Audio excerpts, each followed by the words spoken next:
Howdy team, welcome back. It's been a few days since we've given you an update, so let's give you a rundown of what we've been up to. We left Santa Rosa. We left Santa Rosa. Shall we start over? Let's start over. Nah, whatever.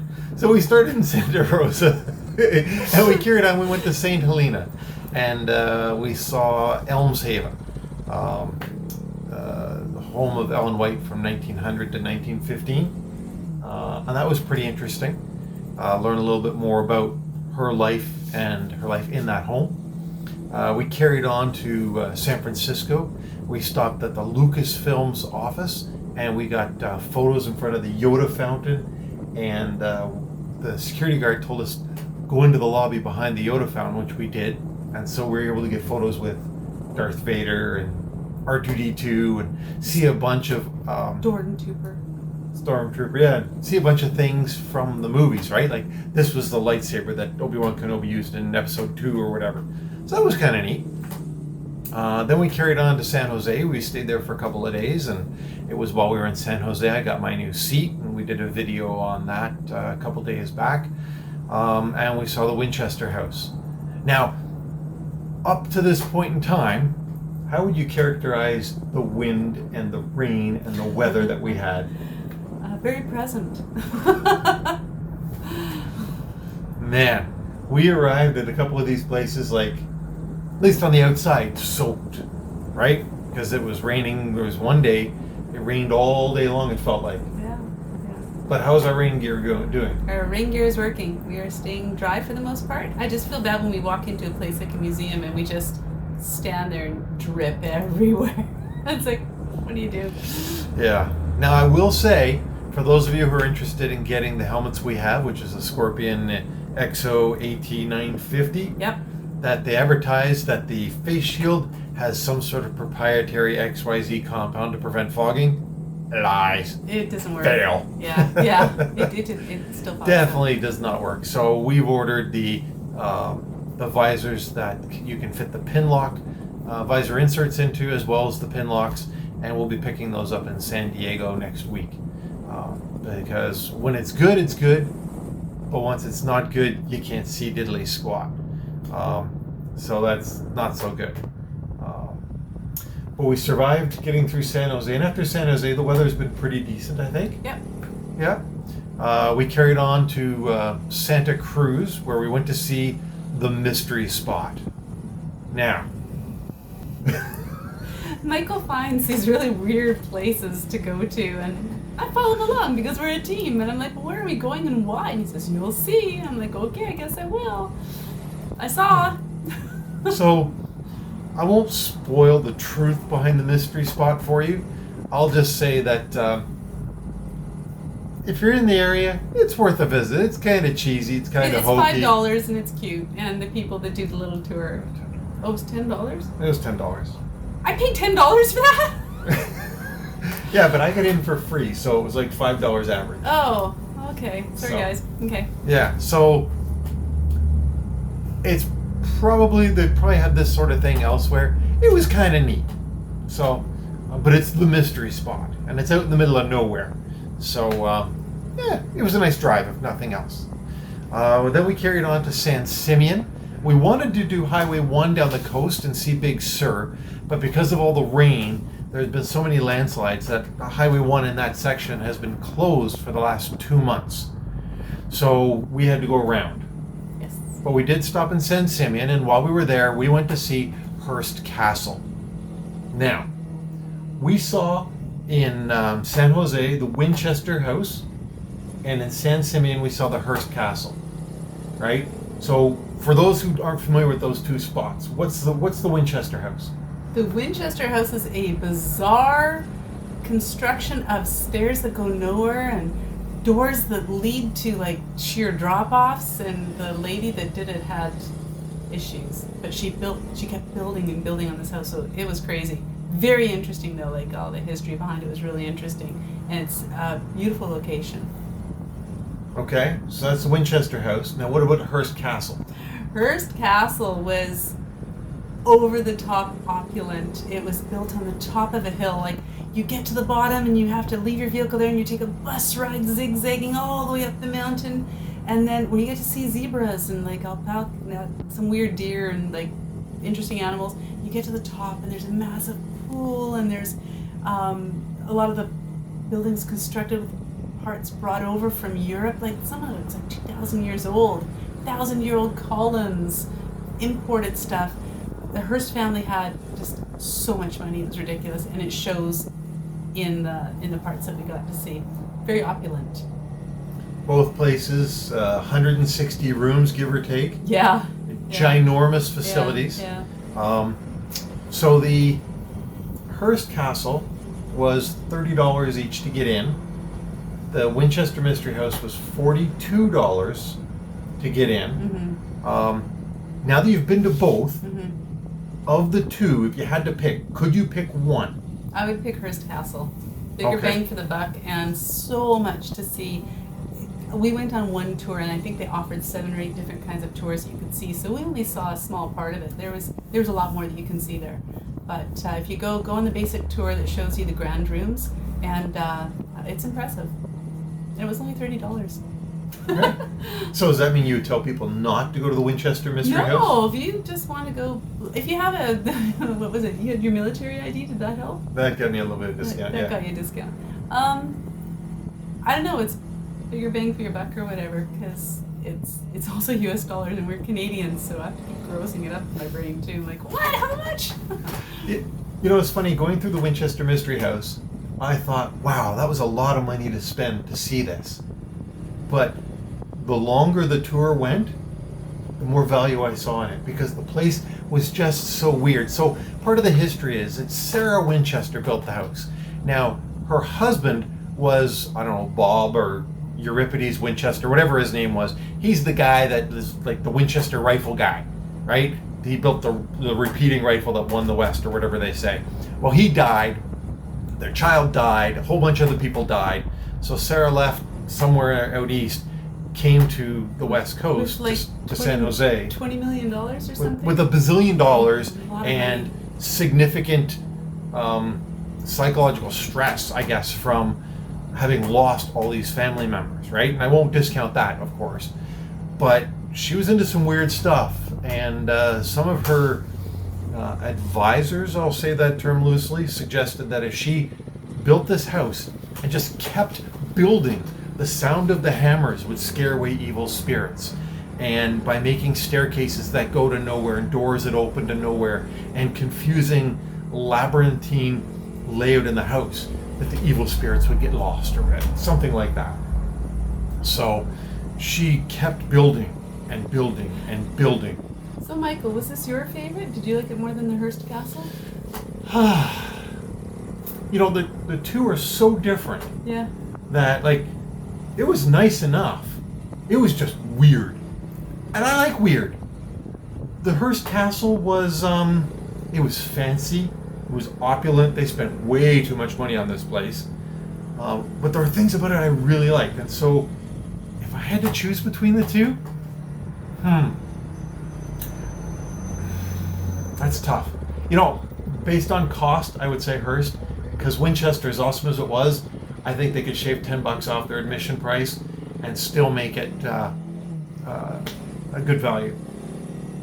That doesn't make sense. It would be better value if you shaved $10 off. Yeah. I don't think at $40, $42, Yeah. it's worth the price of admission. Yeah.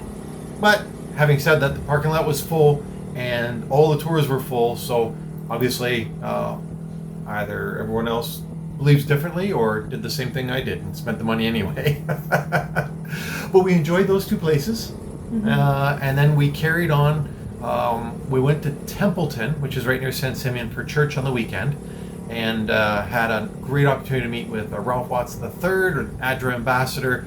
Heard about the work that ADRA is doing. ADRA is one of the projects that we want to partner with. They're an NGO. In fact, we've got a Zoom meeting with them tomorrow to discuss our partnership with them. But we also learned about something that the Templeton Church is doing. They have a community farm. And they've built this thing right out. They have people from the community come in to work the farm, but more importantly, the food they grow they give away to the community. And this isn't a small venture, is it? No, it's large greenhouses. Yeah, it took up a lot of space. It was really cool. Yeah. So I spent a few moments interviewing the farm manager and also the pastor of the church. And when we get to it, I'm going to cut that video and I'll put a video up here so you can see it and you can learn a little bit more about the community farm that they have there. And the first Sunday of every month, they have a free blueberry pancake breakfast.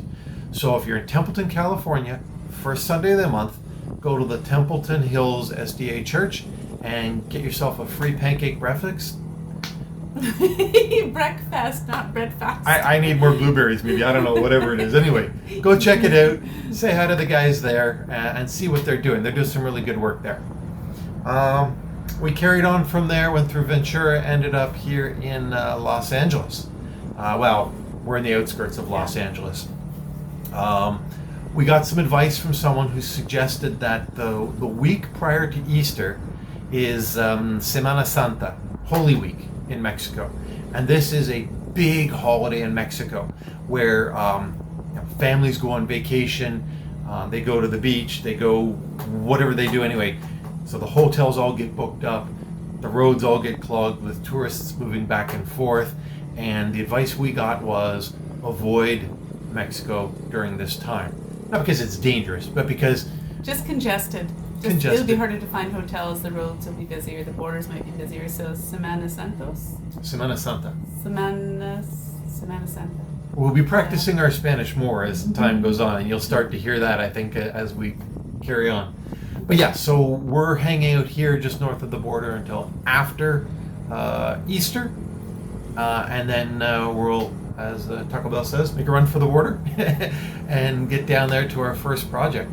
We'll be in the LA area for a few more days, then we're going to head down to San Diego and stage out of San Diego for our last night, 2 nights before we cross the border. We've got some stuff that we've ordered online and we're shipping to our hotel in San Diego. Thank you very much, guys. We'll be there to pick it up, I promise. And that's about it. That gets us caught up, I think. So the weather is warmer. We're walking around outside without rain jackets on anymore. It's very nice, and yeah, you can tell we're a lot further south now. Yeah, so. We're in. Well, I'm wearing a t-shirt. You're wearing a long sleeve, and it's kind of in between those two. Yeah. So out in the sun is warm. The air's still a little cool. It was 17, 18 degrees earlier. Yeah. So went for a bit of a walk for lunch, and it's just kind of on that cusp. But we're happy about that. Yeah. Are you going to say anything about Mulholland? Mulholland, yes. So the video you're watching in the background here is Mulholland Drive. And I was super excited. And I tried to get Angela excited. Did you get excited? I was excited to be on that road. Yeah, we were excited to drive Mulholland Drive. It was a dry day, and it's a twisty road. It's just nuts twisty. Oh, man. And it's like on the top of the mountain, and it's just taking like all the little corners oh, it was amazing. And then every once in a while, you come around a corner, and you can see it felt like you could see the whole of Los Angeles all the way to the ocean. And there was like no smog. It was really cool. Like, it was just beautiful sights. And actually, from where we are, you can also see the snow-capped mountains. Oh yes. So we're in a nice pocket where we are right now. But this Mulholland Drive, if you're a motorcycle rider, you've probably heard of it. And it's a bit of an iconic drive down here. Now, one of the other things we did see from time to time as we came around the corners were these little tour buses that were doing, tours of homes of the stars. And so we'd be driving along and a bus would be stopped with people leaning out the window taking pictures. So I have no idea whose house we drove by. Didn't really matter all that much to me. It was but anyway, apparently we passed by some homes of some famous people. But as the title of this video indicates, we were not on the best part of Mulholland Drive. I think here's where research failed. There's some fantastic spots where if you watch the YouTube videos, you'll see guys doing these beautiful sweeping corners, and if they go too fast, they wipe out. Fantastic views, cliff drop-offs. These are where the photographers hang out to catch you. That's not where we were. I was so hoping that's where we were going to be, and as I'm riding along, I'm going, where is this curve I've seen so much of? I really enjoyed it. I didn't even think about it until afterwards because it didn't actually really totally matter to me. It was a Monday. I don't think photographers would have been there anyways. I think they're on Saturdays and Sundays. But I watched a lot of wipeouts on that corner on YouTube, and that's part of what I was like, oh, I wonder what that corner was. And I don't know if I told you, but I was reading after we got back and I realized we're in the wrong section. I did the research a little bit deeper, and apparently the guy, or one of the guys that does the photos, he just recently retired. He stopped taking the photos. There you go. Somebody else will probably pick up the job. But anyway, that was all well to the west of where we were. So from that perspective, it was a bit of a disappointment. But the ride itself was kind of nice. And hopefully the video that you're watching here gives you that kind of sense of some of the twisties and some of the views that we had. And I don't know if we're going to talk to you about it in this video or in another one. Lane splitting. Oh, well, since you brought it up. You're allowed to lane split in California. And as a motorcycle rider, I think everyone in North America knows that this is an okay thing to do in California. I'm not sure where else in North America it's allowed. You guys can comment below. But so we got to do some lane splitting, and at first I was a little like, oh my gosh, the bags are so wide, and I'm watching, Michael's ahead of me, and I'm watching Michael go through, and I'm thinking about the cat who has whiskers, and the whiskers are as long as its body, so it knows where it can fit. So I knew where I could fit by watching Michael, but there were some stressful moments because the traffic's moving and you're going in between them, and sometimes there's a truck that doesn't see you and he kind of creeps in. You're going, okay, I gotta stop, I can't go through. Meanwhile, Michael's ahead.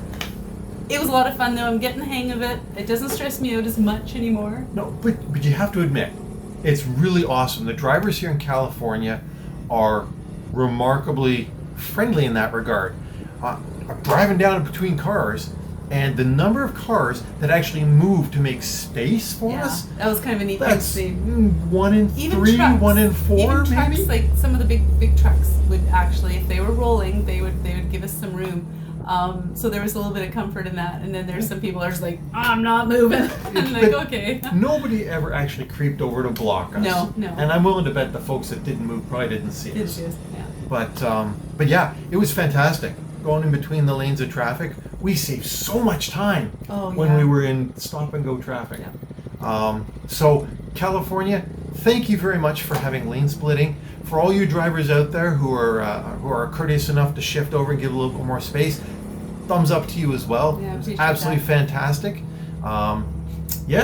So I'm super happy. I told Angela this was kind of a practice, because in other parts of the world you get the lane split. But here it was nice and civilized. Yeah. Orderly. And we were doing it up to about 50 kilometers an hour. Once we got it to about 50 kilometers an hour, we moved back into traffic. Yeah, I mean, we could have gone faster, but we didn't see the need.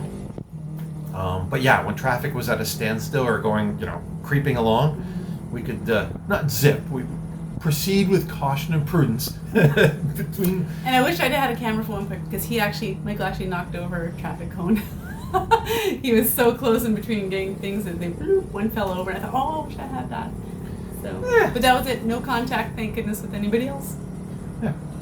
So we'll leave it for now. Leave it there for now. And probably the next video you're going to see of us talking, at least, will be after we've crossed the border, unless something super noteworthy comes up. So thank you to all of you who've been donating to our fund. We're well over $6,000 now, which is fantastic, and we're looking forward to taking some of those funds and doing some good with them right on our very first project just outside Ensenada. So keep an eye here, and you'll see what we get up to when we get down there. Is that about it? I think that's about it. Awesome. Okay, thanks team. We'll see you again real soon.